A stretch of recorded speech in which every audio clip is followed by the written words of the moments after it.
Foreign settlers drove the Kenyan population from fertile land and forced them into poorly paid labor are long gone, but they will never be forgotten. For the struggle for the independence was anything but easy, and it came at a heavy cost. Of course, the Kenyan people know only too well that history is not just about facts. It is also about preserving and developing the fundamental values that ensure the survival of a nation. Values that strengthen its identity and, above all, its unity. Jomo Kenyatta, the man who led Kenya to independence, recognized this. He also knew that Kenya's unity alone would not be enough to secure a bright future of Africa. Africa must also unite. A strong Africa, ladies and gentlemen, means a strong Kenya.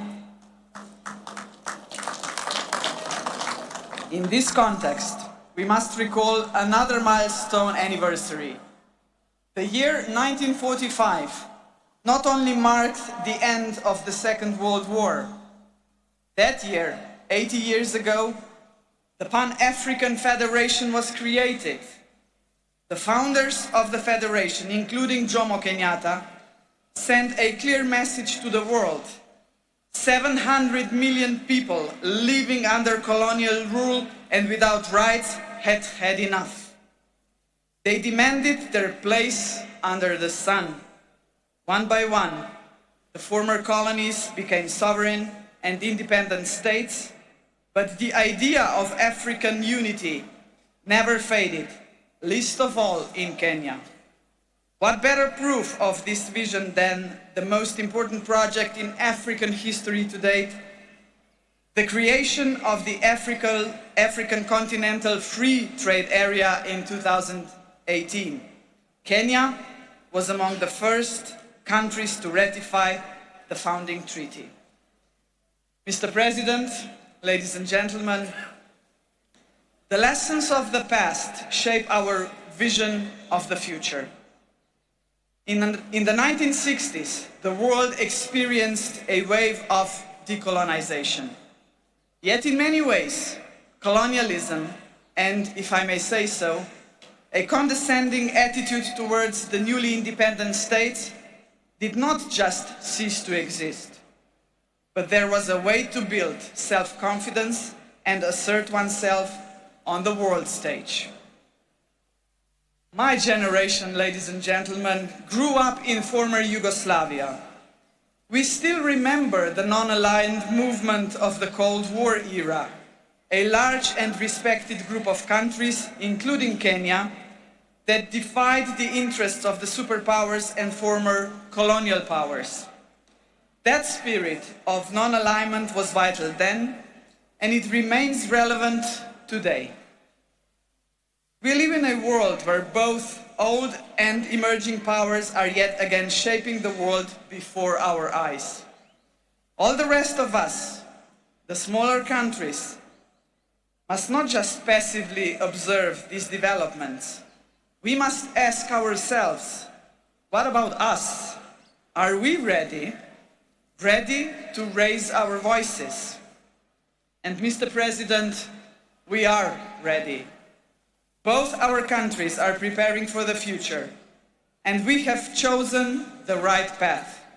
Sustainable economic growth, protection of rich biodiversity, a strong will to keep pace with rapid scientific development, a commitment to multilateralism, to international cooperation and tackling common problems.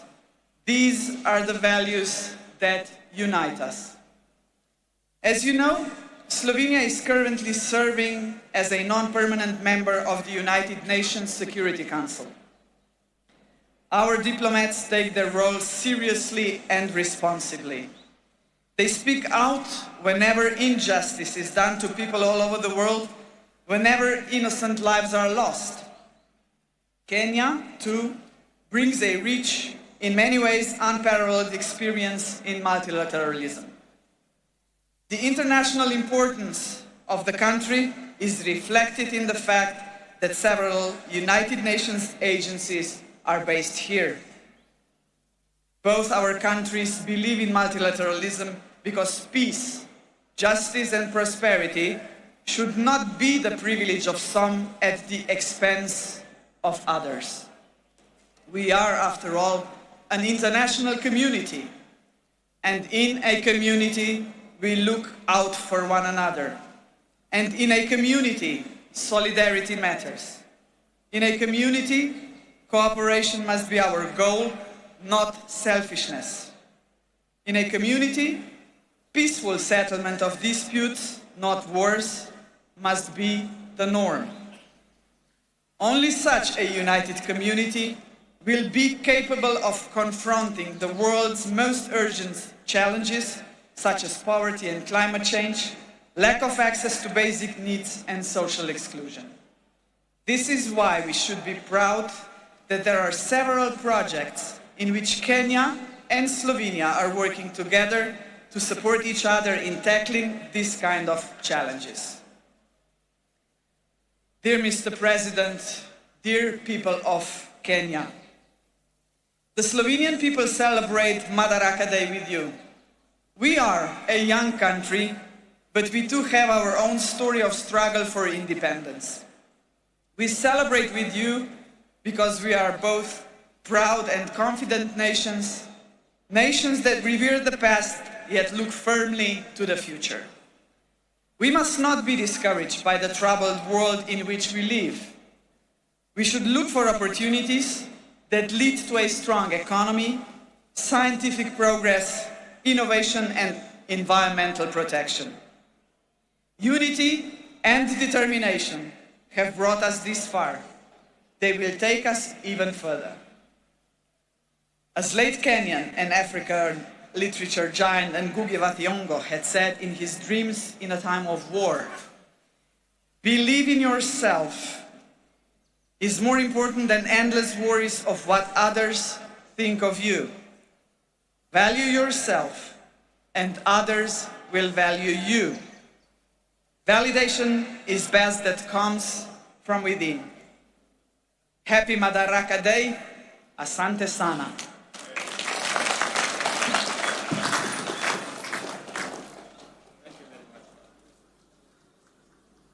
Thank you very much, Madam President. And thank you very much for that statement. Ladies and gentlemen, it gives me immense joy to be back in this county of limitless potential, Homabay. It has been 62 eventful years since we took this historic step towards full independence through our hard work, determination, and self-belief. We have defied odds, surmounted challenges, triumphed over adversity, and emerged as a modern democratic state whose government and economy are energized by the restless ambition of confident citizens.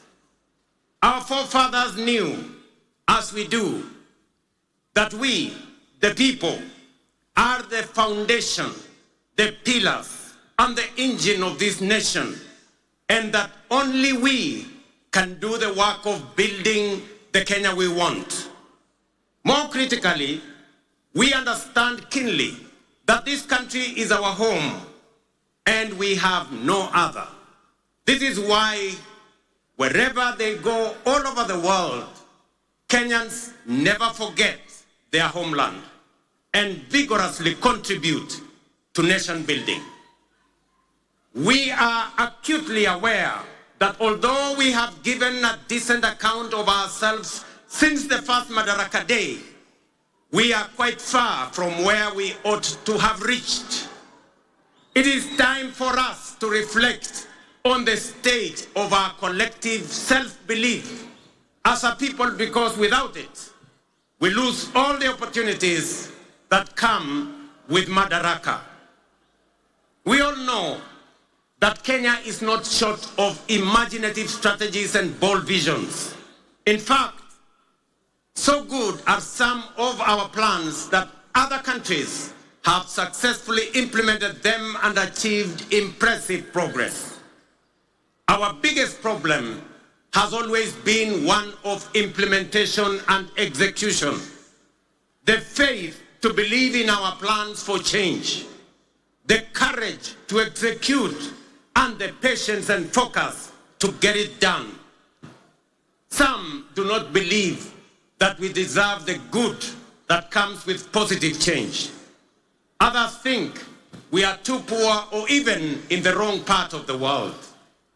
Yet still, others do not want to see changes that benefit ordinary people or make life better for everyone. Today, ladies and gentlemen, I want to persuade the doubters that no one else is going to bring change except us, and that the only way to build the Kenya we want is by embracing change, however uncomfortable it may seem at first, and that we must possess the self-belief individually and collectively to approach our tasks boldly, confidently, and with determination in order to deliver new, more and better, sooner rather than later.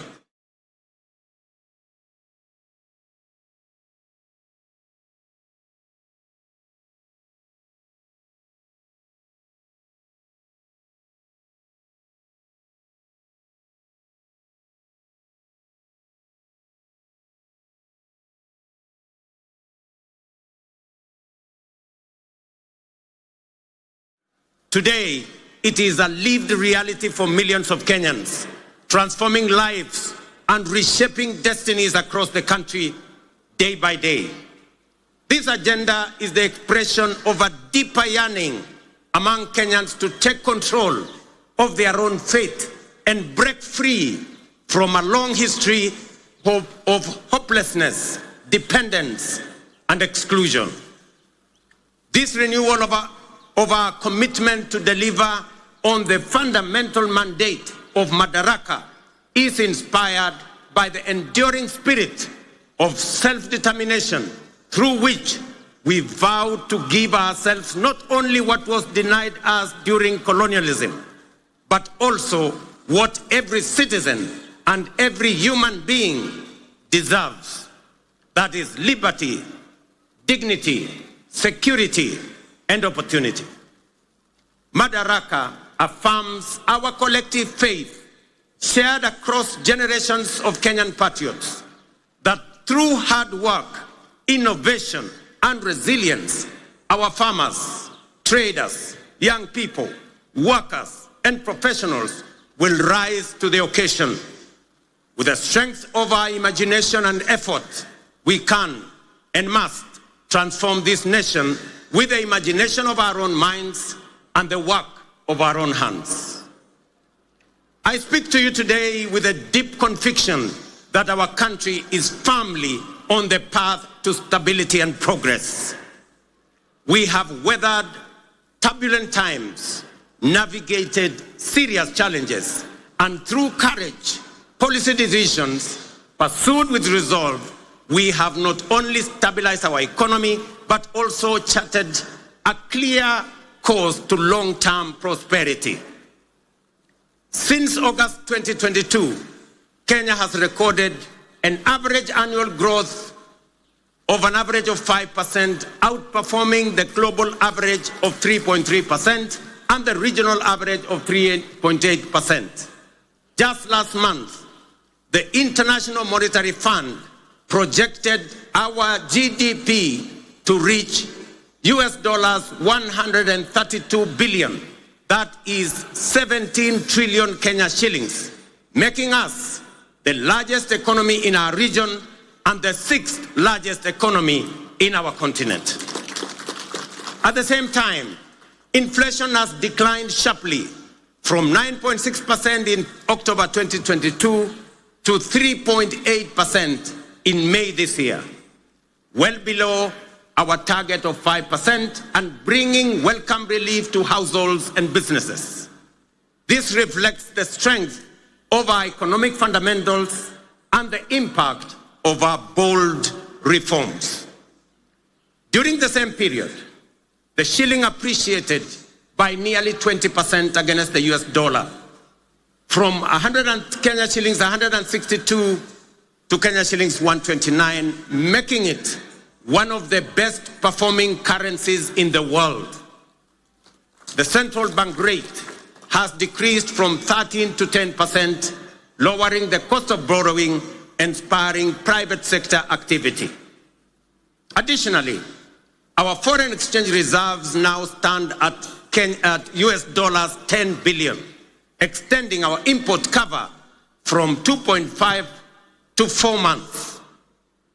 Ladies and gentlemen, the affordable housing program stands as a powerful symbol of the socio-economic transformation underway across Kenya.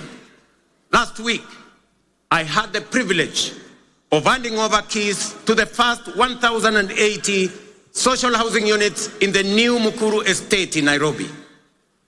As I said then, while it was a life-changing moment for the new homeowners, it was equally one of the most profound and consequential days in my political career to witness how a deliberate government policy can uplift lives, restore dignity, and offer hope to communities that have long lived on the margins of our society. Vulnerable, forgotten, and neglected. It also marked a proud milestone for Kenya and demonstrated that ambitious national programs can be successfully implemented to deliver tangible benefits to ordinary citizens and fundamentally reshape our understanding of meaningful change.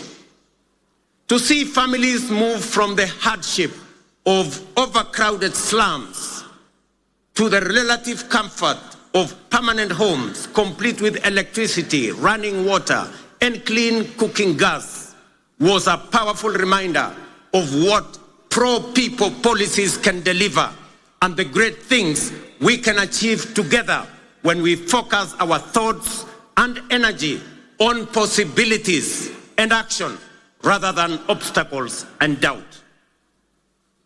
A little over 2 years ago, many were skeptical when we said that ordinary Kenyans can begin owning homes through a rent-to-own model using the same amount they pay in rent. Today, that bold promise is being fulfilled. We saw the joy of Cherusha Mudhoni, a mother of 3, grandmother of 4, and second-hand clothes trader from Mukuru kwa Ruben as she stepped into her new home. Here in Homabay County, the county of limitless opportunities, just 2 days ago, I had the pleasure of handing over keys to the first occupants of 110 affordable housing units at Boma Yangu Housing Estate right here in Homabay. Among the new proud homeowners, some of whom are with us here today, were Kennedy Otieno Odede, a border writer, Helen Atieno Osala, a mama samaki at the new modern fish market here in Homabay, Geoffrey Othiambo Nyasuda, a jua kali fabricator, and Vincent Ocheng Onyango, a security guard. The journeys of new homeowners like Cherusha Mudhoni in Mukuru, Kennedy Odede here in Homabay, and thousands of others across the country, from the dehumanizing squalor of informal settlements to the security and pride of permanent homes, stand as a powerful testament to the transformative promise of bottom-up empowerment. They prove that with vision and resolve, courage and conviction, we can lift even the most forgotten among us into lives of dignity, hope, and limitless possibility. Ladies and gentlemen, if you didn't understand what we meant by bottom-up, now you do. If you didn't believe, now you believe. And if you thought it was a fantasy, as contributors to the housing levy, you are now witnessing and making history that will be remembered for generations to come in the history of Kenya. We are firmly on course to delivering 150,000 housing units under the Affordable Housing Program, which have been under construction since September 2022, with 11,000 units already available for occupation. Very soon, I shall be handing over keys to new homeowners in Bahati in Nakuru, in Elbakon in Nakuru, in Mabera in Kuria West, in Mgwen in Nandi, in Milimani in Kakamega, and also in Vihiga counties, Nanyuki, and many others across the country. The bottom-up transformation is reaching every corner of Kenya, leaving no one behind. Beyond providing dignified shelter, this transformative program is driving job creation, having already generated over 250,000 jobs. It is nothing short of a nation-building revolution, uplifting lives, growing businesses, and redefining the future of work and urban living in Kenya. Fellow Kenyans, in recognition and appreciation of the sacrifice made by patriotic Kenyans through their contributions to the housing levy, I am pleased to announce today that we shall be proposing to Parliament a reform to the law that will allow any contributor to access an affordable home loan of up to 5 million shillings at a single-digit interest rate, applicable towards any housing unit in the market. This facility will also enable contributors to offset existing mortgages, offering greater flexibility in their housing journey and allowing many to significantly ease their home financing costs. These reforms will ensure that every shilling contributed to the housing levy works for the contributor, whether through access to affordable housing, home loans, or mortgage relief.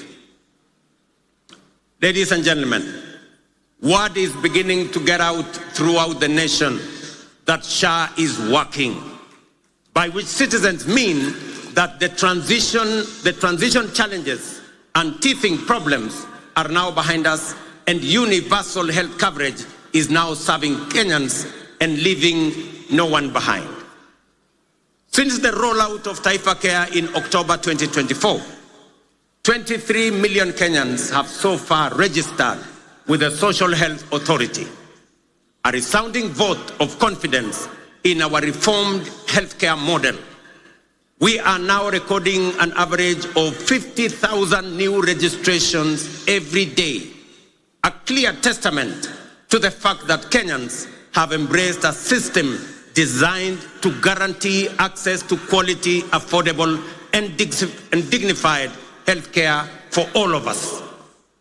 In just 8 months, SHA has disbursed Kenya shillings 43 billion in claims to facilities, with 4.5 million Kenyans having received treatment fully covered by SHA since its inception. For the first time in Kenya's history, under SHA, citizens can access free emergency services in all facilities funded by the government through the Emergency Critical and Chronic Illness Fund. This groundbreaking reform is eliminating the burden of mandatory deposits demanded by hospitals, especially during emergencies. To sustain this momentum, the government has allocated sufficient resources to fully fund primary healthcare services. Every registered Kenyan can now access care in public and SHA-contracted facilities at no cost. Taifa Care is universal in both word and deed. These healthcare services deliver transformation goes beyond the magnitude of numbers or of new beneficiaries to real impact on citizens. SHA is settling payments promptly, ensuring that no Kenyan is turned away due to lack of funds. Additionally, to expand access to comprehensive inpatient care, the Social Health Authority is prioritizing the enrollment of all Kenyans with a particular focus on those in the informal sector, many of whom were previously excluded under the now defunct National Health Insurance Fund. Although informal households account for approximately 80% of the population, they have historically faced significant barriers to access health insurance. So far, 1.7 million informal sector households have successfully enrolled and paid for social health insurance, a record achievement representing the highest number of informal sector enrollment in a single year in the history of Kenya. To address persistent challenges such as irregular premiums and other contributions among informal sector workers, we are introducing an innovative and inclusive payment solution called Lipa Sha Pole Pole or Lipa Sha Mos Mos. This initiative enables Kenyans to remit their annual SHA contributions through flexible, manageable installments, whether monthly, weekly, or even daily, based on their financial ability. It ensures families maintain continuous health coverage without financial strain, while simultaneously promoting the sustainability of the health insurance fund. Lipa Sha Pole Pole has been made possible through a strategic partnership between the Ministry of Health, the Ministry of Cooperatives and MSMEs, mobile network operators, and financial institutions through the Hustler Fund. The system is simple and accessible to citizens. Citizens can dial *147# and follow the prompts to enroll and begin their contributions immediately.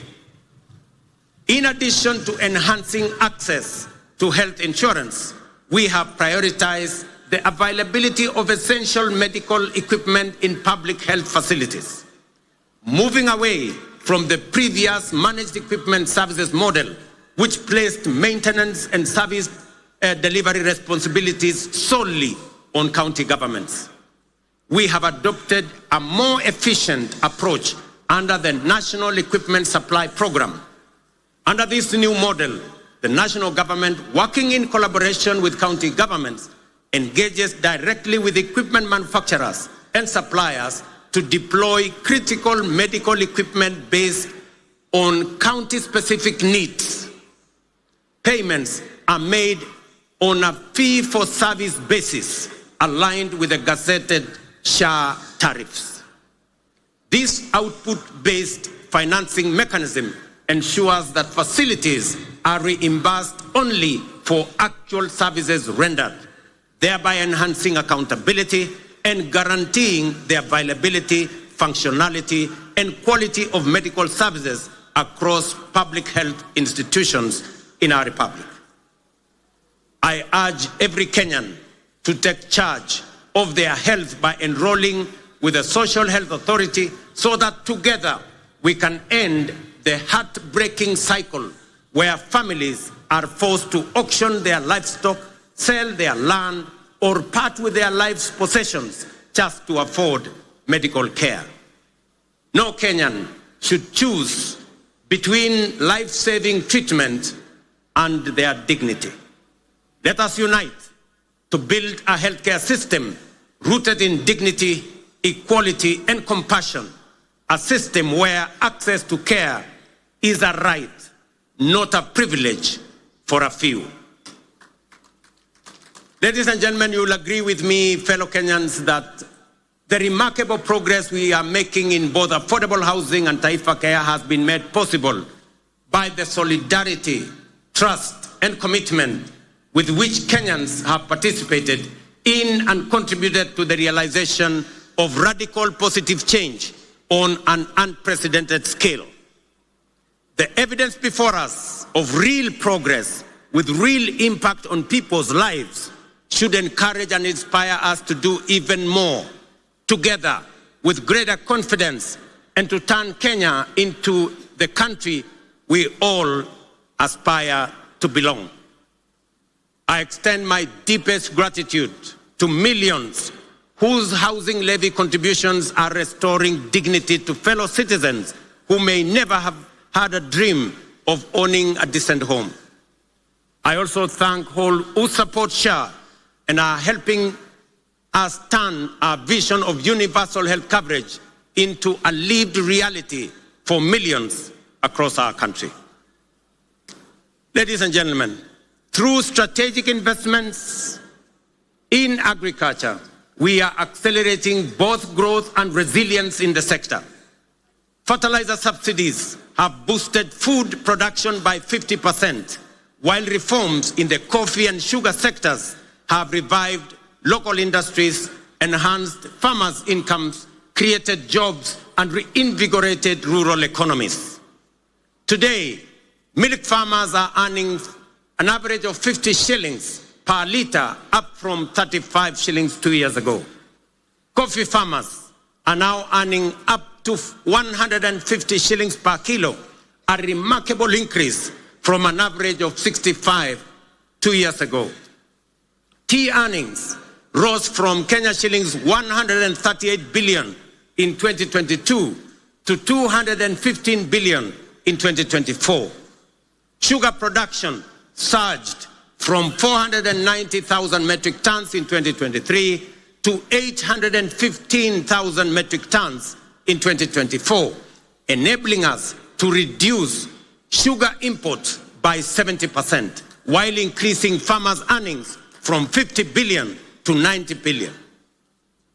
We have intervened with consistency and focus to ensure sugarcane growers receive fair returns for their deliveries and that they get paid in full and on time. To anchor these gains sustainably, we must recognize that increasing the efficiency of milling plants is central to farmers' interest. Efficient mills are more profitable and offer farmers optimal returns. Conversely, outdated mills, some of which run on plants that are over 50 years old, recover only 1 ton of sugar from nearly 20 tons of cane, shortchanging our growers and robbing them of their sweat. In this connection, the recent competitive leasing of 4 state-owned factories, Nzoia, Chemelil, Sony, and Moroni, is another strategic step to inject efficiency, restore profitability, and safeguard farmers' livelihoods. Our goal is to modernize the mills, ensure prompt payment to farmers, workers' salaries and wages, and transform these once struggling factories into productive and sustainable enterprises. For years, these factories were a financial burden on the exchequer, surviving only on repeated taxpayer-funded bailouts while failing to pay farmers and workers. The government of Kenya has acknowledged its limitations in managing these mills. Let it be clearly understood that neither the factories nor their assets, including land, have been sold. They remain public property, leased under strict terms to private sector players to deliver shared value and revive the industry for the benefit of farmers, workers, communities, the sector, and the nation. As we dedicate our efforts to nation building, we are also preparing Kenya to thrive in an increasingly competitive, complex future. This requires equipping our learners with the knowledge, skills, and mindset necessary to seize opportunities and contribute meaningfully to national development. Guided by bold recommendations from the Presidential Working Party on Education Reform, we are undertaking the most transformational shift of our education system in over 6 decades. We have successfully transitioned to a competence-based education system, moving away from rote learning towards a dynamic, skills-based approach aligned with the 21st century needs and our socio-economic goals. Our next priority is to ensure every school has infrastructure and equipment needed to support both learners and teachers. To support this transition, and respond to the needs of our growing population, we have undertaken the largest teacher recruitment drive since independence, employing 76,000 new teachers over a period of 2 years, and are on course on additional 24,000 teachers by January next year. We also have built more than 23,000 additional classrooms, easing pressure on existing infrastructure and shielding teachers and learners from the burden of overcrowded classrooms. At the tertiary level, we have revolutionized education financing through a new student-centered funding model that ensures the sustainability of our TVETs and universities while expanding access for learners. Today, students from poor families get up to 90% of government scholarships, with parents paying only a nominal fee. In recognition of the transformative power of technical and vocational education and training in tackling pressing socioeconomic challenges such as youth unemployment, skills gaps, and poverty, the government is aggressively scaling up investment in technical training. TVET colleges enrollment is set to grow fourfold from 500,000 last year to 2 million by the end of this year, equipping a new generation with skills and knowledge needed to drive Kenya's industrialization, innovation, and economic competitiveness. Ladies and gentlemen, to further empower ordinary Kenyans and small businesses with affordable credit, the Hustler Fund has supported over 25 million borrowers, disbursed 70 billion, and mobilized 4.5 billion in savings. It has also introduced a revolutionary credit rating system that is transforming access to finance for millions who were previously excluded from the formal financial system. The Hustler Fund credit rating system is designed to offer fair and transparent assessment of creditworthiness. It serves as an alternative form of soft collateral for individuals at the base of our economy, the historically excluded majority who lack access to formal financing guarantees such as payslips, title deeds, or other traditional forms of collateral. To date, over 4.5 million beneficiaries with strong credit scores have been qualified for increased loan limits. Notably, 400,000 of them are now eligible for loans of up to 150,000 without any other collateral except their credit score, bringing them into direct engagement with commercial banks. This effectively integrates them into the mainstream financial system, unlocking greater economic opportunities for them.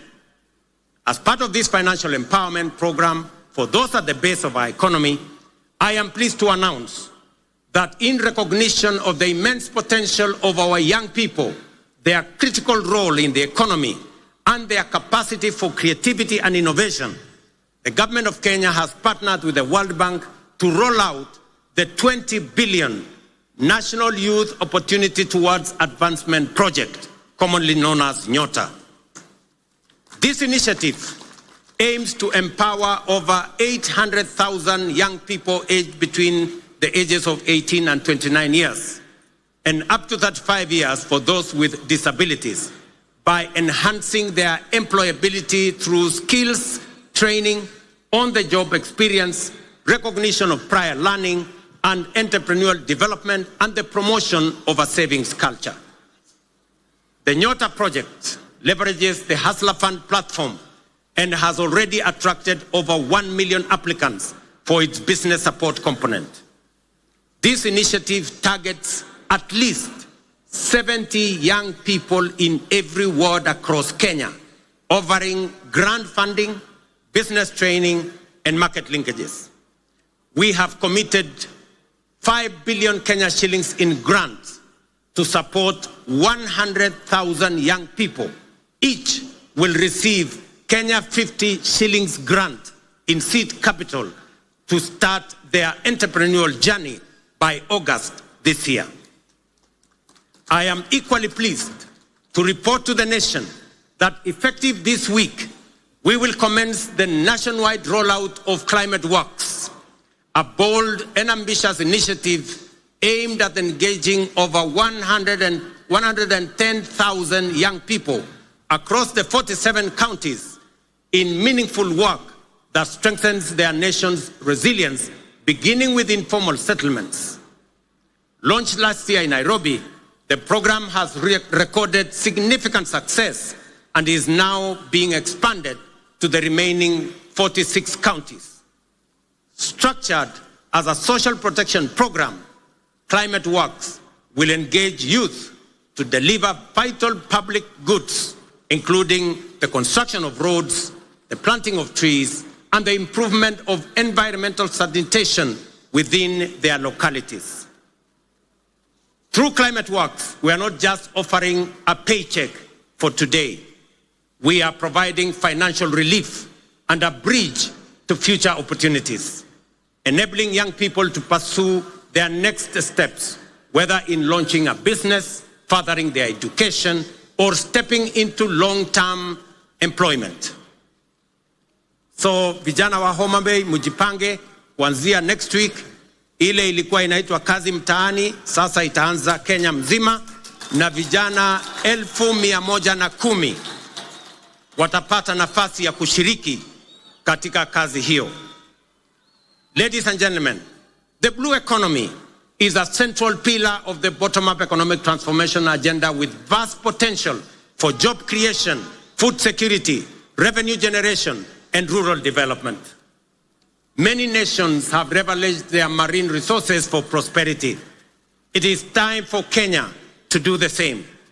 That is why this Madaraka, themed around the blue economy and maritime affairs, is being marked here in Homabay, the bay of endless opportunities.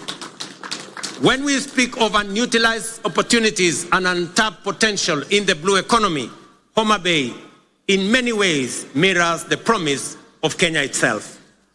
Kenya has the capacity to become a maritime powerhouse. It is time to act, time to do something bold, ambitious, and transformative with this opportunity. Recognizing this opportunity, the government of Kenya is prioritizing the blue economy as a key frontier for national socio-economic transformation. We are making deliberate and strategic investments in sustainable fisheries across lakes, dams, and oceans. A flagship initiative is the Kabonyo Fisheries and Aquaculture Services and Training Center of Excellence in Nyando. Once operational, it will produce 7 million fingerlings quarterly to restock Lake Victoria and drive research, training, and innovation. The facility will house a Nile Perch Innovation Center, an Aquaculture Resource Center, and the Kenya Fishing School, positioning Kenya as a regional aquaculture leader. Similarly, the Sagana Aquaculture Center is being modernized to serve as a national breeding hub to warm water species like Nile tilapia and African catfish. These initiatives will boost aquaculture productivity, improve nutrition, and expand livelihoods, aligning with Kenya's Vision 2030 and the bottom-up economic transformation agenda to expand fish farming into arid and semi-arid regions. In Mount Kenya's highlands, the Kikanjo drought hatchery is being upgraded to resolve issues like fingerling shortages and high costs, ensuring trout farming remains viable in cooler regions. At the coast, the National Mariculture Research and Training Center in Shimoni, under the Kenya Marine and Fisheries Research Institute, is cultivating maritime species like milkfish, mud crabs, seaweed, oysters, and prawns. This initiative aims to create jobs and improve livelihoods for about 200,000 people across 5 coastal counties. The development of Liwatoni and Shimoni fishing ports will further expand deep-sea fishing capacity to 24 vessels, fully unlocking our maritime potential. We have completed 7 modern fish landing sites on the Indian coast and 3 on the shores of Lake Victoria. Additionally, 5 more landing sites are under construction in the coastal counties of Kwale, Mombasa, Kilifi, Tana River, and Lamu at the cost of Kenya shillings 1 billion. Due for completion by September this year. 9 new landing sites are also planned around Lake Victoria, in Kisumu, Busia, Siaya, Migori, and Homabay, with a budget of Kenya shillings 1.5 billion. To strengthen the fisheries value chain, we are also building modern fish markets with cold storage and hygiene facilities.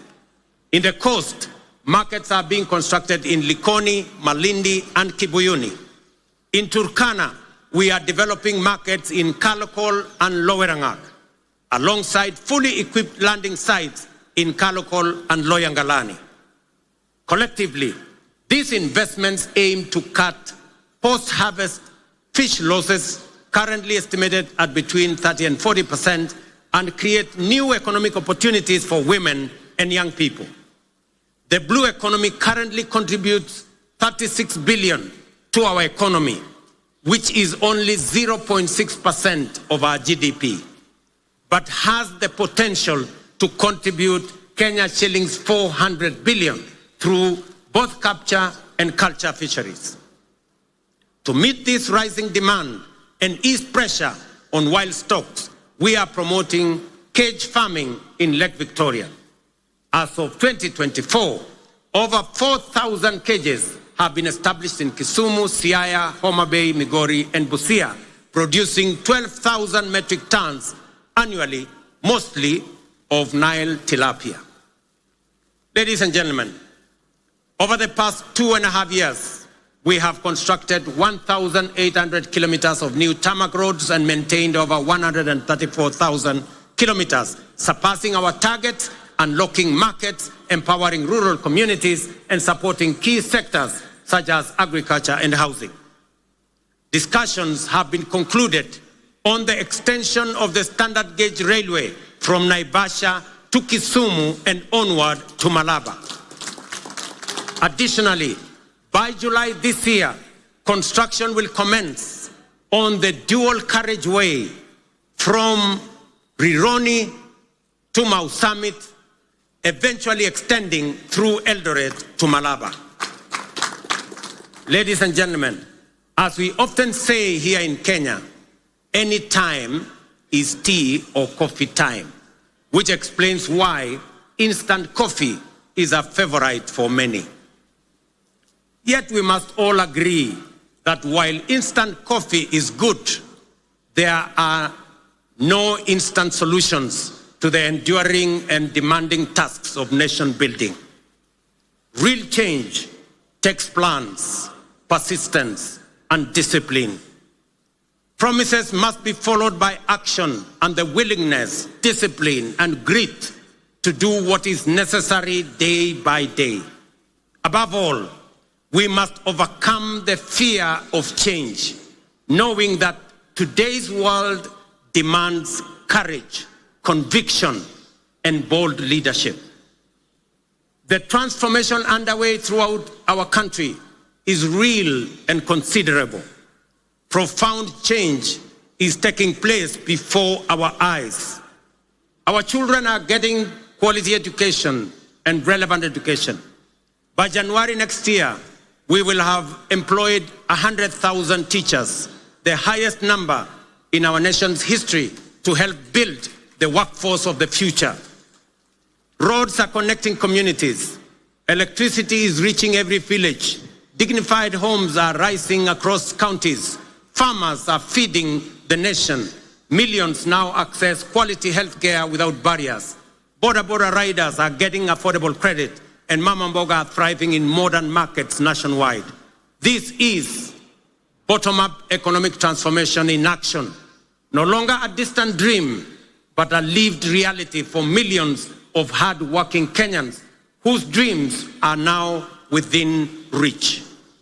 We must sustain this momentum to make up for lost time. and create opportunities for millions still yearning for a chance. We must remain steadfast in our belief in Kenya's potential and in our ability to realize our dreams. Let us never become a nation that stopped believing, nor a people who only dreamed but were too afraid to act. Let us move forward with the same spirit, honoring the vision of our founding fathers. Their dream was not just self-rule, but a nation where every Kenyan from every corner can dream freely, strive equally, and achieve their potential. Today, we renew that promise to leave no one behind and build a Kenya where hope and opportunity are a right for all. Jameni, munikubalie nimalizie hapo nikiwaambia ndugu zangu wa Homabay, asanteni sana kwa kutukaribisha Homabay. Tunawaheshimu, tunawapenda, na mimi nataka niwahakikishie safari hii tutatembea kwa pamoja. Nataka nimshukuru ndugu yangu mkubwa Mheshimiwa Raila Odinga aka Baba kwa kuunganisha pamoja na mimi taifa letu la Kenya. Tuondoe siasa ya chuki na ukabila na mambo ya kisirani. Tuwaweke watu wa Kenya pamoja kwa sababu umoja ni nguvu. Ndio mwimbaji mmoja hapa akatuambia, one waonge wasiwasi, one waonge watch, one wachodho mana teach. Alisema hakusema? Nirudie. One waonge wasiwasi, one waonge watch, one wachodho mana teach. Kwa Mheshimiwa Kindiki na Mheshimiwa Raila pengine hamuelewi hiyo lugha, inamaanisha hatuna wasiwasi, hatuna midomo mingi, tunachapa kazi. Ile kazi bila break ndio tunachapa. Ni kweli ama si kweli watu wa Homabay? Tuendelee ama tuendelee? Mimi nasema asante sana. I thank you all. God bless you. God bless our great country Kenya. Thank you very much. Asanteni kwa heshima. Naomba sote tusimame kwa wimbo wa taifa na wimbo wa Jumuiya ya Afrika Mashariki. Waliovalia vyepeo visio rasmi tuweze kuzivua tafadhali.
Asanteni kwa heshima. Naomba tuweze kutulia ili mwenzetu aweze kutupa itifaki. Msikilizaji wa KBC Radio Taifa, niombe viongozi wabaki wametulia kwenye jukwaa rasmi ili niweze kutangaza itifaki ya kuondoka. Niwaombe pia wananchi Tafadhali kwa heshima tusalie mahala tulipo hadi viongozi wetu watakapoondoka. Niombe kutangaza kuondoka uwanjani kwa Rais wa Jamhuri ya Kenya, Daktari William Samoei Ruto, akiandamana pamoja naye mama wa taifa, wakisindikishwa na mkuu wa majeshi ya ulinzi, Jenerali Charles Kahariri. Na wakati huo pia niombe gari ya Service Commanders iweze kukaribia. It is now my singular honor to announce the departure of Her Excellency Dr. Natasa Pik Musa, the visiting head of state and president of Slovenia.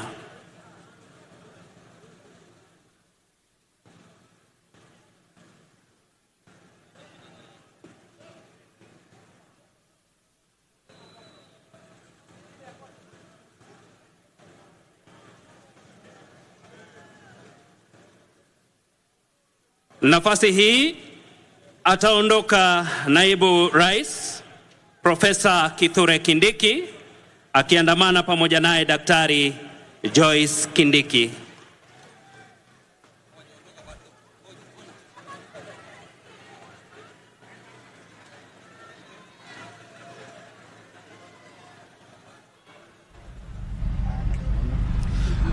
Well, a 45-minute riveting speech from President William Ruto. A speech that would definitely go for a scorecard for himself for the last 3 years since he took power. And of course, a speech that has touched on various sectors of the economy, but key among them is highlighting the successes that he's actually achieved, or his administration has achieved over the years. President William Ruto, of course, citing the fact that this country has never been short of well thought out policies that would transform the lives of Kenyans. But what has been lacking has been the fact that those that have been in administration in successive years have lacked that courage, that boldness, that ability to transform those well thought ideas from paper into actualities. And that, he says, is what he's actually been doing for in the last 3 years. And significantly, of course, the president has started by giving examples of what he's done in the affordable housing sector, and of course just pointing out that indeed now Kenyans can actually see his vision, can actually see his thought out plan, that can actually see lives being transformed from people who are actually lacked dignity in terms of where they stayed in sprawling slums, in informal settlements, to now people who are actually owning houses and living comfortably. And the president saying that already they have around 150,000, they are targeting 150,000 units across the country, but as we speak right now 11,000 units are completed. He says that very soon, of course, he'll be handing out the complete units in Nakuru, in Nanyuki, Kakamega, Vihiga. Of course, he's done so already in Kisumu and in Nairobi. The president has also touched on the successes that have actually been achieved in the health sector, pointing out the success of SHA. Remember that over the since the launch of the SHA, since the launch of SHA, there have been mamas here and there over the functionality of that platform. But the president says that as days have gone by, the system has become more efficient, and more Kenyans, millions of Kenyans, have actually benefited from that platform. Also saying that at least 50,000 people enroll in that platform each day. Of course, an indication of exactly how successful that platform is turning out to be. The president has also cited the successes that is actually achieved in the education sector, the recruitment of teachers, 76,000 teachers, the very first time that has actually happened in the country since independence. And he says that he will be recruiting 26,000 more teachers in the coming days. But more importantly, he says that in the next phase of this project in the education sector will be the enhancement of the infrastructure across infrastructure in the education sector across the country. But also he says that some of the projects that have actually implemented in the sector in terms of the funding model has ensured that indeed kids who come from poor backgrounds can actually have their school fees paid. And he says this is something that he will continue with to ensure that indeed more and more deserving Kenyans continue to benefit from that funding model. The president has also touched on the SMEs and cooperative sector, and of course citing the successes of Hustler Fund, and of course despite the reports that have actually been coming out of defaulters, the president says that more and more Kenyans, about 4.3 million Kenyans have actually graduated into receiving higher loans, and of course that directly puts them in the right state to access bigger loans from financial institutions. Of course, this is what the president says that is a transformative agenda of the bottom-up economic agenda, and he will continue with the same, and he hopes that indeed he will achieve the successes that he envisaged to achieve. Of course, now I will take you to my colleague Wycliffe Okech, who is standing on the other side, so then he can actually highlight some of the issues that have actually been talked about by other leaders who spoke today. Take it away, Wycliffe.